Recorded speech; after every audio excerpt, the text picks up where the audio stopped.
Champions ট্রফির ফাইনালে উঠে গিয়েছে ভারতীয় ক্রিকেট দল এবং চ্যাম্পিয়ন্স ট্রফির ফাইনালে ভারত মোকাবেলা করবে নিউজিল্যান্ডের। এবং আমরা অতীতেও দেখেছি যে নিউজিল্যান্ডের সঙ্গে এই মুহূর্তে কিন্তু ফের একবার বদলার লড়াই আমরা পরপর দেখে আসছি যে চ্যাম্পিয়ন্স ট্রফিতে কিভাবে ভারতীয় ক্রিকেট দল নিজেদের সেরাটা দিয়ে পাকিস্তানের বিরুদ্ধে ভালো পারফর্ম করে সেখান থেকে ম্যাচ জিতেছে। এবং তার পাশাপাশি আমরা কিন্তু দেখেছি যে অস্ট্রেলিয়ার বিরুদ্ধে হাড্ডাহাড্ডি লড়াই করে অস্ট্রেলিয়ার থেকেও কিন্তু সেই বদলার লড়াইয়ে ভারত জিতে ফাইনালে উঠে গিয়েছে। এবার নিউজিল্যান্ডের বিরুদ্ধে বদলার পালা। আমরা জানি যে এর আগে ধোনি যখন ছিল সেই সময় নিউজিল্যান্ড ভারতকে হারিয়ে দিয়েছিল এবং তার পাশাপাশি আইসিসি টুর্নামেন্টে কিন্তু ভারতকে নিউজিল্যান্ডের কাছে আরও একবার প্রায় 25 বছর আগে হারতে হয়। এবং এবার কিন্তু সেই বদলার লড়াই এবং সেই বদলার লড়াইতে ইতিমধ্যেই কিন্তু প্রচুর সংখ্যক মানুষ স্টেডিয়ামে ভিড় করবে এমনটা কিন্তু বলে দেওয়াই যায়। এবং সেই স্টেডিয়ামে ভিড় করার নিরিখে মূলত যেটা খবর পাওয়া যাচ্ছে যে দুবাই যেই ইন্টারন্যাশনাল স্টেডিয়ামে খেলা হবে সেই স্টেডিয়ামে 25,000 ভারতীয় দর্শকদের জন্য 25,000 টিকিট ছাড়া হয়েছিল এবং সেই টিকিট কিন্তু মাত্র 2 ঘন্টার মধ্যেই পুরো সোল্ড আউট, মানে পুরোটাই বিক্রি হয়ে যায়। শুধু তাই নয়, জানলে অবাক হবেন যে দুবাইতে খেলা দেখার জন্য প্রায় 1 লক্ষ মানুষ আবেদন জানিয়েছে। মানে 1 লক্ষ টিকিট বিক্রি হওয়ার সম্ভাবনা ছিল যদি এত দর্শক আসন থাকতো, কিন্তু মূলত 25,000 টিকিট যখন ছাড়া হয় সেটা মাত্র 2 ঘন্টার মধ্যেই শেষ হয়ে যায়। এবং সেই 2 ঘন্টার মধ্যেই কিন্তু প্রায় 1 লক্ষ মানুষ লাইন দিয়ে দেয় অনলাইনে এবং সেই টিকিট পাওয়ার জন্য কিন্তু সেই চাহিদা এই মুহূর্তে দেখা গেল। কারণ সবথেকে বড় যেটা বিষয় সেটা হলো ICC tournament, ICC champions trophy, যেটাকে মিনি ওয়ার্ল্ড কাপ হিসাবে ধরা হয়। এবং সেই world cup, mini world cup বা চ্যাম্পিয়ন্স ট্রফির ফাইনাল খেলবে ভারত। ফের একবার কি ভারত জিতবে সেদিকে কিন্তু আমাদের নজর অবশ্যই থাকবে। কিন্তু তারই আগে মূলত দুবাইতে কিন্তু একেবারে এই ম্যাচের জন্য হিড়িক পড়ে গিয়েছে। এবং তাছাড়া বলা যেতে পারে যে একদিকে যেমন গাদ্দাফি স্টেডিয়াম, মানে পাকিস্তানের গাদ্দাফি স্টেডিয়ামে যে ম্যাচ হওয়ার কথা ছিল সেই ম্যাচ কিন্তু আর হবে না, কারণ পাকিস্তান এই মুহূর্তে ফাইনালে উঠতে পারেনি এবং ভারত ফাইনালে উঠেছে। পাকিস্তান অনেক আগেই এই টুর্নামেন্ট থেকে বাতিল হয়ে গেছে। এবার কিন্তু আইসিসি চ্যাম্পিয়ন্স ট্রফি থেকে বলা যেতে পারে যে ভেন্যু হিসাবে পাকিস্তানকেই বার করে দেওয়া হলো। কারণটা বলে রাখি যে ভারতীয় দল নিরাপত্তার কারণে পাকিস্তানে খেলতে যেতে আগেই বারণ করে দিয়েছিল এবং পাকিস্তানে তারা খেলতে যাবে না সেই কথা তারা আগেই বলে দেন। এবং পাকিস্তানে কিন্তু সেই কারণে হাইব্রিড মডেলে এবারের চ্যাম্পিয়ন্স ট্রফি আয়োজিত করা হয়।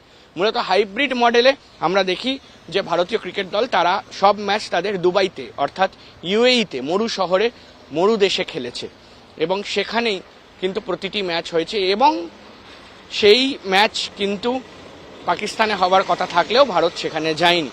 অতীতেও আমরা দেখেছি যে কোথাও গিয়ে যখন ভারতীয় ক্রিকেট দল তারা এশিয়া কাপ খেলছিল, সেই এশিয়া কাপ অনুষ্ঠিত হওয়ার কথা ছিল পাকিস্তানে অনুষ্ঠিত হয়, কিন্তু ভারতীয় দল সেই ম্যাচগুলো খেলে শ্রীলঙ্কায় এবং শ্রীলঙ্কায় কিন্তু পাকিস্তান যারা হোস্ট তারাও উড়ে গিয়ে খেলেছিলেন। মূলত এবারও তাই হলো যে দুবাইতে কোথাও গিয়ে যখন নিউজিল্যান্ড টিম যখন পাকিস্তানে সেমিফাইনাল ম্যাচ খেললো, এবার কিন্তু নিউজিল্যান্ড টিমকে উড়ে আসতে হলো দুবাইতে এবং আগামী রবিবার দুবাইতেই কিন্তু সেই ম্যাচ হতে চলেছে ভারত বনাম নিউজিল্যান্ড। এবং এই ম্যাচ ঘিরেই কিন্তু উত্তেজনা বা উন্মাদনা শুরু হয়েছে। তার পাশাপাশি বলে রাখা ভালো যে পাকিস্তান দল, মানে কোথাও গিয়ে যে হোস্ট কান্ট্রি পাকিস্তান সেটা আমরা বলতেই পারছি না, কারণ এই মুহূর্তে দাঁড়িয়ে ভারত নিজেদের কবলে কিন্তু পুরো বিষয়টাকে করে নিয়েছে। শুধুমাত্র এর পিছনে যদি বলা হয় যে রাজনৈতিক চাল, সেটা নয়। কোথাও গিয়ে ভারতীয় ক্রিকেট দল তাদের নিজেদের যে পারফরমেন্স, তাদের নিজেদের যে ঐতিহ্য, তাদের নিজেদের যে একেবারে বলা হয় যে দাম্ভিক একটি বিষয় পারফরমেন্সের ক্ষেত্রে, সেটাও কিন্তু ভারত কোনোদিনও দিতে ভোলে না। ফলে মাঠের ভেতর যেভাবে ভারতের একটা কোথাও গিয়ে দখলদারি রয়েছে, সেই ভারতের দখলদারিটা কিন্তু এই মুহূর্তে ভুলে গেলে চলবে না। এবং সেই দখলদারির জেরেই কিন্তু মূলত এই মুহূর্তে মাঠের বাইরেও সেই প্রভাব পড়ছে এমনটা বলে দেওয়াই যায়।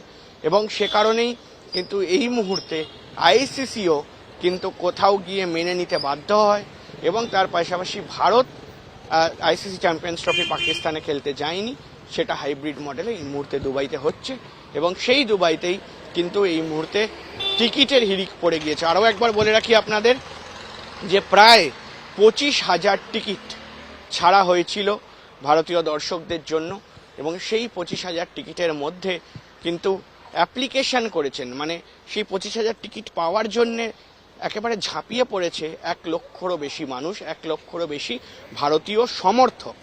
এবং সেটা কিন্তু কোনোভাবেই তাদেরকে সন্তুষ্ট করা এখন সম্ভব হচ্ছে না, কারণ একটা লিমিটেশন রয়েছে, একটা লিমিট রয়েছে সেখানে ভারতীয় দলের বা দুবাই ইন্টারন্যাশনাল ক্রিকেট স্টেডিয়ামে যে এত সংখ্যক দর্শকই কিন্তু ঢুকতে পারবেন। ফলে এই মুহূর্তে দাঁড়িয়ে যে ফাইনালের টিকিট, সেই ফাইনালের টিকিট নিয়ে কিন্তু হিড়িক পড়ে গিয়েছে। বলে রাখা ভালো, ভারতীয় মুদ্রায় সেই ফাইনালের টিকিটের একটা টিকিটের সব থেকে ন্যূনতম দাম হলো 6,500 টাকা। ফলে 6,500 টাকা দিয়ে সেই টিকিট কেনার জন্য বা তার অধিক দাম দিয়ে সেই টিকিট কেনার জন্য কিন্তু প্রচুর সংখ্যক মানুষের এই মুহূর্তে লাইন পড়ে গিয়েছে দুবাই ইন্টারন্যাশনাল স্টেডিয়ামে এবং অনলাইনে প্রায় 1 লক্ষরও বেশি আবেদন হয়েছে। ফলে বলাই যায় যে অনেক যারা দল রয়েছে তারা কিন্তু এই মুহূর্তে কিছুটা হলেও হিংসা প্রকাশ করছেন, কারণ পাকিস্তানের সোশ্যাল মিডিয়া বা পাকিস্তানের সংবাদ মাধ্যমে দেখতে গেলে অনেক কিছু এই ধরনের খবর কিন্তু রটেছে এবং একেবারে সামনে এসছে যে কোথাও গিয়ে পাকিস্তান বলছে যে ভারত এটা করতে পারে না, ভারত এমনটা করা ঠিক হয়নি, বাকি দলগুলো যখন এসছে তাহলে ভারত কেন এলো না খেলতে। তার পাশাপাশি কিন্তু পারিপার্শ্বিক অনেক দেশ রয়েছে, তারাও কিন্তু এই মুহূর্তে হিংসা শুরু করে দিয়েছে এবং কেউ কেউ বলছে যে ভারতের অত্যাধিক চাপ রয়েছে আইসিসির ওপর। কিন্তু বলা ভালো যে চাপ যদি মাঠের বাইরেও থাকে, মাঠের ভেতরের পারফরমেন্সটা কি সেটা বদলে যেতে পারে? কোথাও গিয়ে অস্ট্রেলিয়া, নিউজিল্যান্ড, তার পাশাপাশি কিন্তু সাউথ আফ্রিকা এবং পাকিস্তান, তাদের মতো দলের বিরুদ্ধে যেভাবে বিরাট কোহলি, রোহিত শর্মা, মোহাম্মদ শামি, অক্ষর প্যাটেল, বরুণ চক্রবর্তী থেকে শুরু করে রবীন্দ্র জাডেজা, একেবারে বলা যায় যে রবীন্দ্র জাডেজা থেকে শুরু করে KL রাহুল, তারা যেভাবে পারফর্ম করছেন সেই পারফরমেন্সের বেসিসে, হার্দিক পান্ডিয়া, তাদের পারফরমেন্সের বেসিসে কোথাও গিয়ে কি এইটা বলা সম্ভব? কিন্তু মূলত এখন কিন্তু স্পষ্টত বোঝাই যাচ্ছে যে ভারতীয় ক্রিকেট দলের যে পারফরমেন্স, সেই পারফরমেন্সও কিন্তু মাঠের বাইরেও ছাপ ফেলছে এবং অনেক দলকে, অনেক ক্রিকেট বোর্ডকে এই মুহূর্তে কিন্তু পিছিয়ে রাখছে ভারতীয় ক্রিকেট দল বা ভারতীয় ক্রিকেট বোর্ড।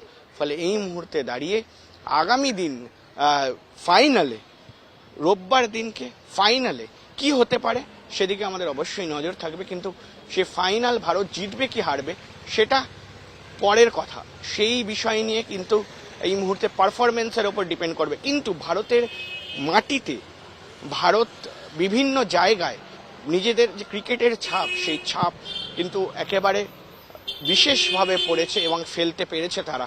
সে কারণেই কিন্তু এই মুহূর্তে দাঁড়িয়ে কোথাও গিয়ে বোঝাই যাচ্ছে যে পাকিস্তানে এই মুহূর্তে ফাইনাল হচ্ছে না এবং হোস্ট কান্ট্রি হিসাবে কিন্তু দুবাইও কিন্তু ঢুকে গিয়েছে এবং সেই হাইব্রিড মডেলের ফাইনালের জন্য, সেই হাইব্রিড মডেল চ্যাম্পিয়ন্স ট্রফির ফাইনালের জন্য এই মুহূর্তে মানুষের প্রচণ্ড পরিমাণে কিন্তু একটা উৎসাহ, উন্মাদনা জেগে গিয়েছে।